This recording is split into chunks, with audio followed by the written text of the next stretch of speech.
मित्रों, जब भी किसी व्यक्ति की मृत्यु हो जाती है तो उसके अंतिम संस्कार में शामिल होने के लिए दोस्त या उसके दुश्मन भी आ जाते हैं। यहाँ तक कि अंतिम संस्कार की क्रिया में भाग लेने और यह अर्थी को कंधा देने में भी पीछे नहीं हटते। ऐसे में क्या आप ये जानते हैं कि हमारे धर्म ग्रंथों में अर्थी को कंधा देने वालों को कुछ सावधानियां बरतने के लिए कहा गया है, लेकिन उनके बारे में ज्यादातर लोगों को कोई जानकारी नहीं है। तो मित्रों, आज की वीडियो में हम यही जानेंगे कि अर्थी को कंधा देने वाले कैसे सावधान रहें। नमस्कार और स्वागत है आप सभी का भक्ति ग्रंथ गंगा यूट्यूब चैनल पर एक बार फिर। मित्रों, वास्तव में हिंदू धर्म ग्रंथों में वर्णन के अनुसार यदि कोई व्यक्ति किसी की अंतिम यात्रा में शामिल होता है या फिर उसकी अर्थी को कंधा देता है तो यह एक बहुत ही शुभ कार्य माना जाता है, जो उसके कुंडली में बढ़ोतरी करता है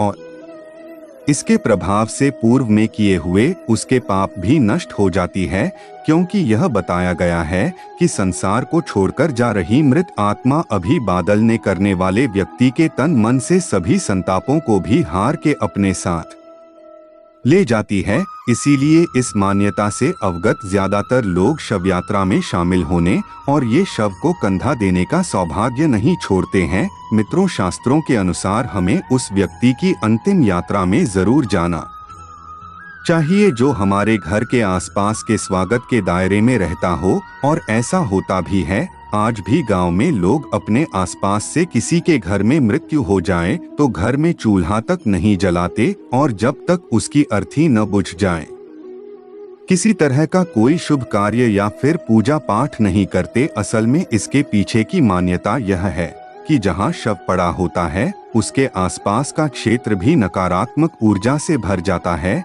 जिसे सुतक कहा जाता है। चलिए अब आपको शास्त्रों में वर्णित उन संकेतों के बारे में भी बताते हैं जिसे किसी भी शव यात्रा में शामिल होने वाले या फिर अर्थी को कंधा देने वाले को ध्यान में रखना चाहिए। आपको बता दें कि यदि मृत व्यक्ति कोई ब्राह्मण है जिसे आप कंधा दे रहे हैं तो आपको ये जानकर जरूर हैरानी होगी कि आपको एक कदम और चलने मात्र से एक यद्यपि समान पुण्य मिलता है। इसके अलावा एक और नियम यह भी है कि जो भी व्यक्ति ब्रह्मचर्य का पालन करता हो वह किसी भी अन्य व्यक्ति के मृत शरीर की अर्थी को कंधा नहीं दे सकता और न ही उसकी शव यात्रा में शामिल हो सकता है। वह केवल अपने माता पिता और गुरु की अर्थी को कंधा देने का अधिकारी है। इस नियम से अनजान यदि कोई व्यक्ति किसी ऐसे व्यक्ति की अर्थी को कंधा देता है तो उससे उसका ब्रह्मचर्य खंडित हो जाता है। इसके अलावा मित्रों, मुक्तिधाम में प्रवेश करने वाले प्रत्येक व्यक्ति को किसी भी प्रकार का अनुचित व्यवहार या फिर हंसी मजाक करने से बचना चाहिए। साथ ही इस बात का भी खास ध्यान रखना चाहिए कि उसे भी यहीं पर लाया जाएगा। ऐसे में यदि वो किसी भी प्रकार की अनुचित गतिविधि करता है उस समय आने पर उसी क्षेत्र के बेबों को जवाब देना होगा। इसीलिए मित्रों, अंतिम संस्कार में सम्मिलित होने वाले व्यक्तियों को चाहिए कि वो अंतिम संस्कार के पश्चात बिना पीछे मुड़े किसी नदी या फिर तालाब में वस्त्र सहित स्नान करें और मृत व्यक्ति के नाम से जलार्पण करें और बिना कुछ कहे घर की ओर चल दे। और मित्रों, इस बात का खास ख्याल रखें कि कभी भी चलो शब्द का प्रयोग ना करें, क्योंकि जब तक मृत व्यक्ति जीवित था तब तक वह आपका मित्र या रिश्तेदार था, क्योंकि अब वो मरने के बाद भूत प्रेत योनि में जा चुका है और अब आपका और उसका कोई सीधा संबंध नहीं बचा। ऐसे में यदि आप लौटते हुए चलो शब्द का इस्तेमाल करते हैं तो वो प्राणी प्रेत रूप धर आपके साथ ही चल सकता है, जिससे आपको प्रेत बाधा भी हो सकती है। तो मित्रों, इस तरह दाह संस्कार करके घर पहुँचे हर व्यक्ति को नीम की दातुन चबाना चाहिए। इसके बाद लोहा, जल, अग्नि और पत्थर का स्पर्श करना चाहिए।